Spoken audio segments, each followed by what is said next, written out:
Bom, saindo um pouco do terreno literário, mas ainda, desculpa, do terreno político, mas ainda falando digamos, de geopolítica, a gente tem aqui hoje um fluxo à bolonhesa, né? Estão aqui dois dos escritores brasileiros que mais têm ligação com Roberto Bolanho, escritor chileno, que hoje é considerado o nome central da literatura hispânica. E um dos introdutores, digamos, do Roberto Bolanho no Brasil foi o Joca Terron, né, que uma das primeiras pessoas a citarem o escritor aqui. Lembro que você me comentou sobre Bolanho, acho que 6 meses depois de ele ter morrido, você estava tristíssimo, porque tinha acabado de descobri-lo, uma coisa assim, 2003, né? E temos também o Chechneski, que fez seu mestrado e está fazendo seu doutorado agora sobre a obra de Roberto Bolanho. Eu queria que vocês falassem um pouco sobre a proximidade da literatura de cada um de vocês com esse autor. E também, já abordando aí, a gente costuma brincar, né, que o Brasil é grande demais, às vezes, se acha grande demais, às vezes, para a América Latina, né? O Otávio Paz mesmo dizia que o Brasil é um gigante de costas para a América Latina. Como é que é hoje a ligação do Brasil, da literatura brasileira, com a literatura hispânica? Como é que o Brasil conversa? Existe uma conversa mais profícua hoje da literatura brasileira com a literatura hispânica? Em relação ao Bolanho, acho que o Nesky concorda comigo. Eu vou ter que usar aquela palavra muito usada na crônica política brasileira hoje, no debate político brasileiro, e uma das palavras prediletas do presidente Lula, que é: nós somos fodidos, né? Porque, o Bolanho morreu e eu que tenho que ficar falando de Bolanho. Adoro o Bolanho, mas eu não sou o Pedro Álvares Cabral dele, de jeito nenhum, de hipótese alguma. Eu comecei a ler com alguma frequência literatura hispano-americana contemporânea, assim, dos contemporâneos, graças às facilidades que a internet deu. Assim como todo o cenário da produção literária brasileira desde os anos 90 para cá, só se tornou possível esse diálogo. A literatura voltou a aparecer, digamos assim, no noticiário, nem que seja um noticiário cultural, se é que isso ainda existe, por conta da existência da internet, do surgimento.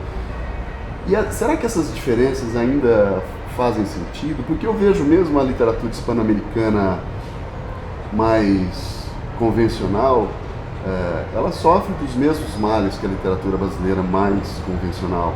Ela é influenciada enormemente pela literatura comercial norte-americana, por exemplo.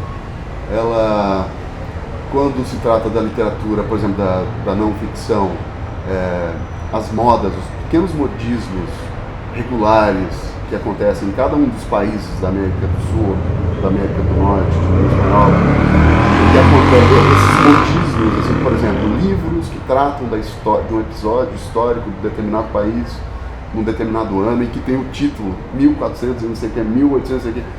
Todos esses modismos, eles se replicam em todos os países. Existe uma predominância enorme, assim, da influência de um determinado tipo de literatura comercial que é promovido pelos departamentos de marketing das grandes multinacionais editoriais, e esse trabalho, essa busca em determinados títulos que atendam esses mercados são totalmente iguais em todos esses países, ou seja, cada vez mais homogêneo o cenário desses países. Então, o que me interessa, as diferenças que me interessam, elas se relacionam, estão vinculadas ao que não é isso. São, primeiro, a tradição, e a tradição, aí sim nós podemos enxergar diferenças brutais, assim, e mesmo entre cada país da América Latina, da América de língua espanhola, existem diferenças entre uns e outros. A Argentina é uma coisa totalmente específica, o México é outra coisa, tem um cenário totalmente distinto, que não dá para falar sobre o mesmo guarda-chuva, assim, são coisas diferentes. Tem campos literários, tem sistemas literários, tem obsessões, neuroses totalmente distintas. As nossas, elas não existem. A verdade é que o nosso campo literário, ele é fraco, assim como aparentemente o nosso sistema político também é.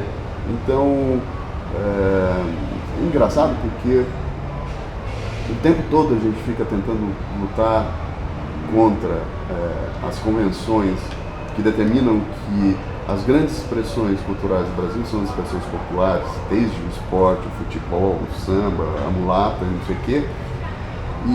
Mas a verdade é que a gente não consegue montar um sistema literário que seja digno de nota, que possa discutir e fazer com que a gente tenha uma real compreensão do que a gente produz.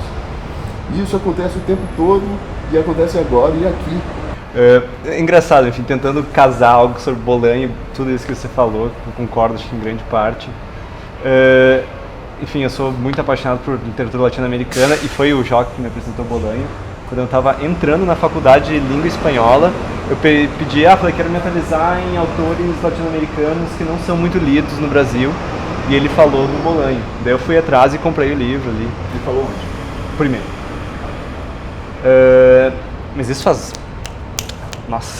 muito tempo. E é engraçado que quando teve o fenômeno Bolanho, que obviamente só fez sucesso no Brasil porque antes fez sucesso nos Estados Unidos, isso é muito curioso, né? O brasileiro só lê o latino-americano depois do selo de aprovação do James Wood. Mas isso já acontecia antes, né? O Julio Cortázar, ele começou a ser traduzido do francês. Exatamente.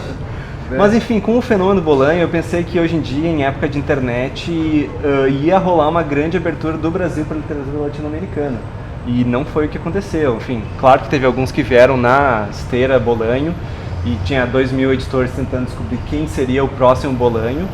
Mas você vai ver, hoje em dia, não sei, eu converso com colegas escritores, leitores, eles não estão lendo, sei lá, Valério Luiselli, toda essa nova geração. Até tem um que outro que vai atrás e lê, mas não são ponto focal de discussão. E eu tive recentemente em Santiago, na feira do livro lá, e é isso, é um universo que para o brasileiro não chega, assim, autor que vai lotar um auditório, que todo mundo quer pegar o autógrafo daquele autor, nunca tinha ouvido falar. O Zambra até chegou a ser bem traduzido aqui.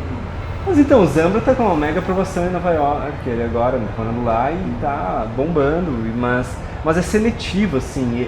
Eu acho que, por exemplo, o Zambra foi um pouco na esteira do Bolanho. Claro, 1000 fatores, mas ele dialoga mais. Tipo, se for pegar Formas de Voltar para Casa, tu vê uma relação com o Bolanho muito forte. Agora, se for pegar uma literatura argentina que não tem nada a ver com o Bolanho, sei lá, Gabriela Cabezón Câmara, o Pablo Cachadian, eles não estão no Brasil, talvez nunca sejam publicados aqui, vai saber, porque não tem o interesse editorial de ir atrás, porque não vai vender. Porque, enfim, você consegue entender que num período de crise ninguém quer apostar no que não vende. Mas... Como o Bolanho não teria vendido? Nem sei se o Bolanho vendeu desse... Não deve ter dado prejuízo. Exato, mas ele também não venderia, não fosse uma série de coisas, né? Fosse ele ter morrido. O marketing, o sucesso nos Estados Unidos, ele ter morrido jovem, que é sempre uma marca porque é um autor extremamente literário. Sim. E que uma obra extremamente tem um caráter de imperfeição formal, digamos assim, né? Porque é toda fragmentada em certos momentos até relaxado de estilo, vão apontar várias vezes, né? E realmente, ele entra também no catálogo de meta-literatura, que já seria literatura para escritores, na visão de uma parcela.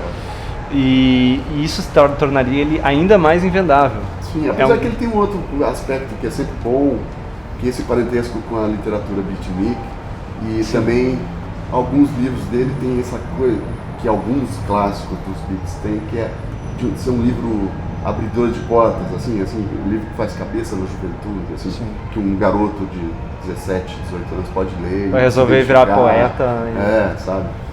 Tem um forte traço romântico, assim, né? Ligado à ideia de... A exaltação da amizade também. Poeta, exaltação da amizade, o uso das drogas, a visão libertária da existência, esse tipo de coisa. Enfim, assim. Também luta contra uma visão ditatorial de mundo. Assim. Exato. Não apenas contra a ditadura pontualmente, mas a ideia de uma liberdade sem regras, sem respeito à autoridade, ao governo, enfim, de ir até o deserto de Sonora em busca de uma poeta esquecida, ou enfim, de viajar.